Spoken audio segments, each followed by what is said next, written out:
and solemn places where we pay our respects to those whom we've lost. It's a sacred site that records our history and shares our stories. You know how fortunate we are to have a 30-acre site within the inner city like this, to where, you know, just steps away from a bustling, thriving city, you got this sanctuary out here. It's the second biggest arboretum that we have in the city.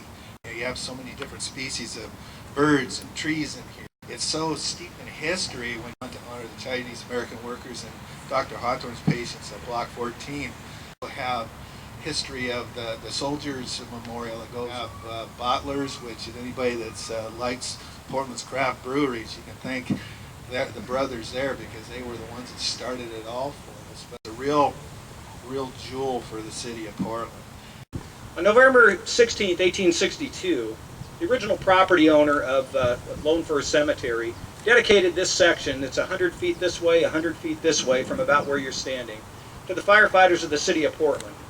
He wanted to be sure that they could be buried without any burden on themselves, their families, or even any plans in advance. And if it wasn't for individuals here today that take the ownership and stewardship to preserve that, things would just, nature has a way of just taking it back. And so you'll see by looking at the graves that this was a well-used place at one time. If you look at the date, over time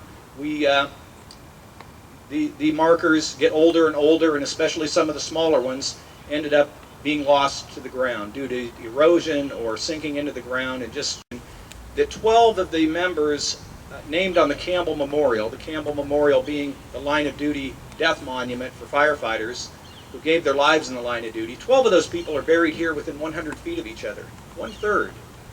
That's pretty significant. And I would say that probably up until today, hopefully, most people and even most firefighters were not aware that that was the case. And certainly nobody walking through this place could pick those names out unless you knew specifically who they were and what their story was.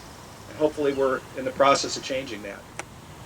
Today we have an opportunity to dedicate these new grave markers and reaffirm our commitment to caring for this place, not only the fire service, but hopefully the community, based on the sacrifice that 12 of these individuals made for their service to the city. The things that we all, I believe, have in common is that we want to honor sacrifices that have been made by people. We like to recognize the hardships, whether we're facing them today, or acknowledge the ones that have occurred in previous years and in previous generations. And we also like to celebrate lives and the lives that have touched other lives.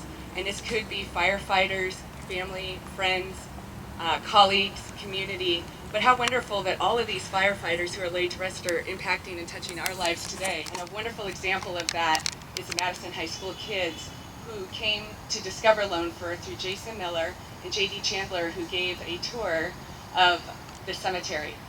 Those of us who love cemeteries believe this is one of the best classrooms you can ever use to get some points across, not only about history, but also, as Governor Roberts likes to say, teaching respect. For the past year, coincidentally, at the Bureau, we've been researching the history of traditionally underrepresented firefighters in our ranks. So many people buried here at Lone Fir are the pioneers who helped build this city. I'm pleased that a very special pioneer is getting the recognition he so richly deserves, Gus Waterford. He is Portland's first black firefighter, and his grave is located in Block 16, Plot 48. Today, he will have a dedicated marker where none stood before. Adam Augustus Waterford was the first African-American firefighter in Portland. When he was alive, Portland was extremely segregated, and the Oregonian rarely had anything nice to say about him, despite his achievements. Even his obituary was lacking. When he died in 1909, Gus was buried without anything to mark his final resting place, and it would have remained that way if not for the efforts of Mr. Miller, J.D. Chandler, and my classmates. A few months ago, J.D. Chandler, a local historian and writer of our class's textbook, Hidden History of Portland, took us on a field trip to Lone Fir. He showed us Gus Waterford's plot, or the Waterford family plot, and the blank space where Gus was buried, and he told us that we should fix that. We accepted his challenge and spent the rest of the year trying to get a grade for Gus Waterford. I'm very honored to be here in the presence of all these different groups that put this all together, because I can rest assured that these firefighters, these 137 firefighters plus 4 family members here, are not going to ever be forgotten. Thankful for the men and women of the fire service, both of today and of the past, Lord, that have placed their lives on the line, sometimes giving the ultimate sacrifice in that act of love. Lord, help us to remember that by honoring them, we're remembering that act of love and that courage. So my thanks to my brothers and sisters at Local 43 for everything they do, and also for the future support that they've committed to. Again, I want to thank Oregon Memorials for all their hard work. Metro, the Friends of Lone Fir Cemetery Foundation, Portland Firefighters, Portland Fire and Rescue, Don Ford, Madison High for finding Gus's grave on that. That is just awesome. And all the people that have put all the hard work and dedication in here to make such a special place.